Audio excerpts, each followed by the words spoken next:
I didn't read as many books in the month of May. I got like a ton of graphic novels, but my book count is kind of low. But that's okay, I'm fine with it, sort of. I'm Quinn Moone, I write queer fairy tales, and this is what I read for the month of May. I will be the first to say that May kind of went sideways. I was supposed to do like a lot of reading Memorial Day weekend, and then car dealership problems just went so sideways. It took me 3 days to figure everything out. It was just a waste and not relaxing whatsoever. So I didn't get a whole lot of reading done. I'm also closer to family now. So there's always some sort of event happening. And I'm like, I literally just want to stay home and read. So I'm adjusting to being so close to family events versus in Chicago, I was 1,000 miles away. So I'm like, oh man, there's a party happening. Good wishes. Good luck. Like a text was enough and my whole day wouldn't like go sideways, but that's fine. I'm happy I'm here-ish. We'll work it out. But because of that, my book count for May wasn't as high as I originally wanted it to be because of how I read. I enjoy having like focused time and I enjoy being able to like think in depth of what I'm reading. So I had to supplement my books with graphic novels because they take less mental space. So I can go through a graphic novel, put it down, go attend to whatever's happening. Oh, I have 2 hours before this party, but my reading is like so focused. I can't spend 2 hours reading without having like some sort of self-reflection, without having notes, without having other supplemental things. So I would just knock a graphic novel out in the evenings or before a party, kind of on the struggle bus. And there were 2 books that I did not finish, and they were both of my book club reads for May. So let's talk about those first. First, I did not finish The Sharing Knife Beguilement by Lois McMaster Bejeweled. This was from my Austin book club, and what a small world. My friend is actually partners with the host of the book club, so they text me like the week of the book club, which I was planning to skip, and they're like, hey, are you coming to book club? And I'm like, how do you even know this? And they're like, oh, my partner is the host. I can't wait to see you there. Are you coming? Yes, of course I'm coming. So I had to like speed read like half the book because of course I'm not gonna show up to my friend's book club and like not have read the book. So I read half of it, and honestly, look, the reason that I didn't finish it is because I am not a romance forward type of person. Like unless I'm reading like queer fluff that I expect and like the goal is to just have some queer fluffiness, yes, I'll read that. Sad Gay Summer, I would hazard to say, isn't exactly romance because it all ends in tragedy, hence Sad Gay Summer. I'm just not a romance forward person. That's definitely not my genre. I can't remember the last time I read a romance aside from mine now. I realized that because I never read romance, my writing in the romantic side was really stiff and very unnatural because I personally have the, romantic tendencies of a brick.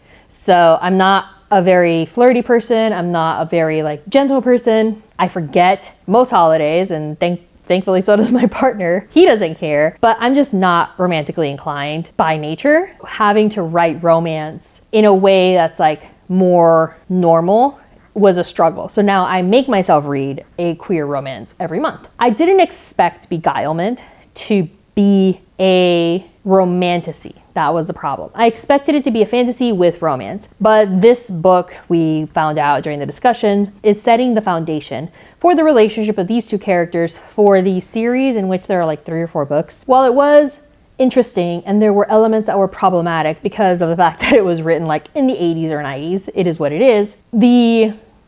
I don't mind a hot daddy story.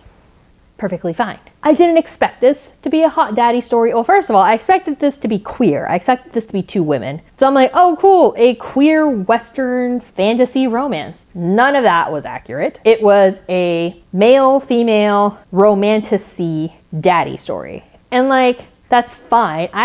One of the issues that came up was the age gap between the characters. I personally don't care. If I'm a hot 20-year-old and there is this hot, 50-year-old that likes me and we are both consenting adults, we both want each other, go for it. Like, yeah, of course you want me. I'm hot and beautiful and I'm 20. Duh. So I had no problem with the fact that it was a daddy story. I just didn't expect this to be a daddy story, especially when the universe sounds so interesting. I was actually really wanting more monsters, and I wanted more action, and I wanted to understand the magic system. I wanted to understand the universe and the bonds and, yeah, that's great. Yay, there's consent, which was not exactly common back in the day. But really, I kind of want to get back to the monster hunting, and we didn't. So that's why I just didn't finish it. I was able to still have a discussion about it. If I had known this was a daddy romantasy, I'm all for it, fine. I just didn't understand that from the start. And I think that if I had expected that, I would have been less like, can we get past this? Like, okay, cool, like romance, okay, flirtations, okay, that's weird, that's not okay, like that's problematic, forward. So I would have enjoyed it more instead of like, I think I'm gonna have to forward the entire book because it is a romantasy. So that was a me problem. The universe and the mechanisms are so interesting. I just really didn't care about the romance. But other people in my book club did like it, so that's good. The other book that I didn't finish was also for my book club. It's called Disappearing Earth. The reason that I didn't finish it, I was actually enjoying it. I was really enjoying it. And then about halfway through, again, I messaged my friend. I'm like, hey, are these like a bunch of vignettes essentially? And he says, yeah, they're all kind of like independent stories of how this one act impacted everybody. And eventually like the story comes full circle. And I'm just like, okay, well, I didn't, again, expectations. If I come into something with the proper expectations, I know what to expect and I'm not disappointed, which is what happened with Modern Moon. Anyways, so me coming into this expecting like one cohesive story and getting a bunch of vignettes or short stories kind of put the damper on it. I'm like, I don't like that I care about these characters for a chapter and then like they fall off the face of the earth. That's just not my thing. I didn't finish it. My friend did tell me how it ended. I'm like, well, that's great. I just wish that I had known it was going to be a series of stories or it was one story, because I think the premise was really cool and I wanted to read about this isolated village out at the edge of the world, right? But I didn't finish that one, which is a bummer. But, you know, I also had way too much stuff going on. The graphic novels that I did finish are actually quite a few. So I don't have any of them. I check out graphic novels from my public library, so I'm just gonna put them on screen, maybe even over me because I'm not important. Okay, I read Princess Ever After, Dewdrop, and Aquicorn Cove by Kay O'Neill. Beautiful little books. Pilu of the Woods, The Hex Vet, which was really cute and really fun. Over My Dead Body, really cool, very beautiful art. Coming Back, very unique premise, like super unique. Actually, my graphic might go somewhere over there. Whatever. Doesn't matter. I don't matter. The graphic does. Hollow, which was super fun. I actually really enjoyed that book. Mage and the Endless Unknown. That one was rough. I really liked it, but it was super creepy. So those are the graphic novels that I got through this month. I actually am not sure how much the page count was. I'll add the page count on here because they were some chunky books. Some of them I got on Hoopla, some of them I got at the library itself. I have more graphic novels to get through. The purpose of the graphic novels is to keep me from scrolling on social media. I dislike my habit of scrolling on social media, so I'm doing everything I can to like prevent that. I instead get graphic novels to take up my time in the evenings, which is why I'm like, this is perfect for 1 to 2 hours of just sitting, even 30 minutes, just get through a couple pages, and it's just fun, nurturing, entertaining, and it's not me sitting on my phone and further exhausting my eyes with computer lights. And the books that I got through in the month of May. Actually, I'll start with the books that I didn't get through. Water Moon and Inanna. Life went sideways. Water Moon, I'm the problem. I'm the problem for coming in with such high expectations. But because it didn't meet those absurd expectations, it's taken me a minute to get through. It's very heavy. It's very not as whimsical or magical at every turn as I wanted. So Water Moon, I am the problem. I will not blame the book because it's still a very solid, beautiful book. But it hasn't been the just like obsession that I wanted. So I started it, I haven't finished it, but I absolutely will. It's a very good book. I'm just the problem. Inanna, I'm actually really enjoying this book. I'm really excited that I started reading a book that humanizes the Epic of Gilgamesh, that humanizes Inanna and Gilgamesh, and they are such larger than life characters. I love seeing another author's perspective on them because ancient Mesopotamia is not something you really see that commonly in historical fiction. I'm really having fun. I actually have to go back and highlight quite a few things. I won't annotate it because that's just a lot, but I will go back and highlight because it's quite fun. and I'm really enjoying it. So I'll definitely get through this, especially because I absolutely will finish the entire trilogy when Ninja Bar comes out. Inanna, Gilgamesh at some point this summer, because Ninja Bar comes out and I'm gonna have read the entire trilogy. I'm hoping Ninja Bar's paperback, because these two are paperback. Oh no, a whole other problem. That's a future me issue. Right now, I'm in the middle of reading Inanna and I will be finishing it. The books that I did finish were so great. Aside from Moone, the books were really good. Okay, these are correct. A Psalm for the Wild Built and a Prayer for the Crowned Shy. If you haven't read these, please read them. They are so short. They're so cute. So in these books, we follow sibling Dex as they are unhappy with their life. They're figuring out like their purpose. They're figuring out what they want to do with themselves so that they don't waste this gift that the gods have given them. And as we're out finding ourselves, we bump into the robot Mosscap. And if that's not the most perfect name in the world, I don't know what it is. Mosscap is a robot that has been assigned to go out into the world and ask the humans whom they have not had contact with in centuries, what is it that you need? And these two books is Mosscap's search for what people need. And then at the end of the Prayer for the Crowned Shy, Mosscap starts asking themselves, Mosscap starts asking itself, what does it want? Because you can still be at the same level as someone else in value, even if you're not a he, she, they, them, even if you're an it. And this series, little duology, was so beautiful. It is some of the most profound self-reflection on humanity's search for purpose and meaning, seeking to leave an impact that's positive in a world that was so ugly. These books were beautiful.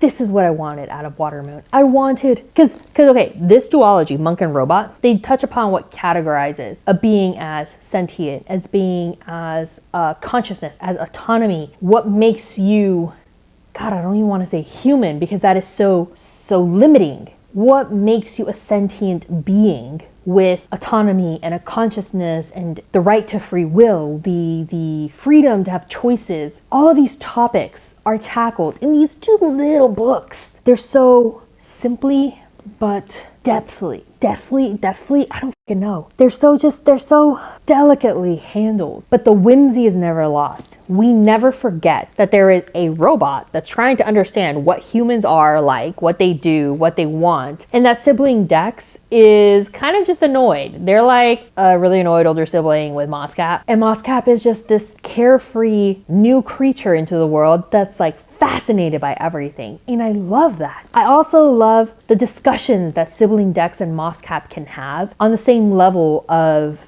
existence, of dignity, of being human. I have to research this. I'm gonna write an essay about these books because it was so beautiful the way that they talk about what it is to be a sentient creature and what it is to be aware of that sentience, of that consciousness, of having autonomy, and just these books are such a win. I'm gonna get them. I don't know if I'm gonna do like hardcover, paperback. I do hardcover. I don't know. I don't even know. Maybe paperback. I don't know. I'm gonna get these two books. I got them from my library and the narrator was amazing.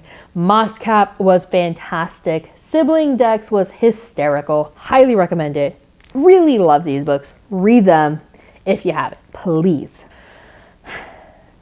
And last, but absolutely not least, Run Away With Me by Brian Selznick.